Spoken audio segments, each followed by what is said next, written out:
Of course, I played from 1970 to 74. I want to recognize David McMakin. No, he's a teammate of mine, started for 3 years. Stand up, David. I'm going to embarrass you. He was a defensive back. He's here. We get too much credit as quarterbacks. I'll be the first to tell you that. Our defense was great during the 70s. But, yeah, competition is big. Coach Bryant back in the 70s in the wishbone alternated quarterbacks, whether you wanted him to or not. And I'll never forget, I backed up Terry Davis in 1972. And I played a little bit, you know. We alternated. I didn't play probably 20-30% of the time, but I played. The next year, in 1973, I had to earn my position during the spring. And during that time, I had to deal with Richard Todd. Richard Todd was a freshman who was highly recruited. And he was a sophomore in 1973, and I was a junior. I earned the position to start, and our first game was against California. We beat them 66-0. That was my first game to start. And I was excited. I had a fairly good game. Well, Richard had a good game too. Well, I'll never forget the Bear Bryant show.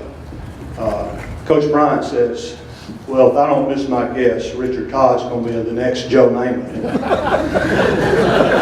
I'm sitting there watching it at home. A lot of y'all probably remember that. That's a true story. So here I am finally starting. I'm so excited. And he's more or less telling me that Richard's going to beat me out.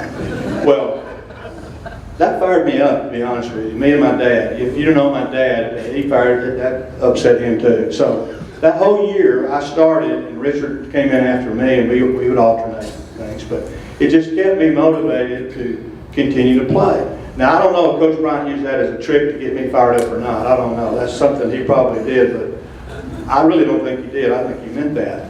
So anyway, I played my junior year, and then of course my senior year I was hurt, and Richard ended up starting, and they didn't miss a lick. They went 11-0 that year without me, which was fine.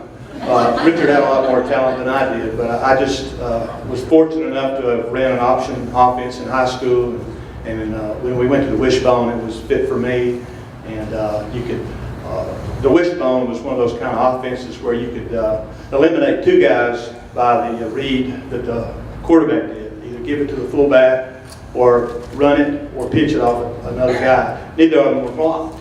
And that's what was so beautiful, and nobody had picked up on defending it while we were there in the early 70s.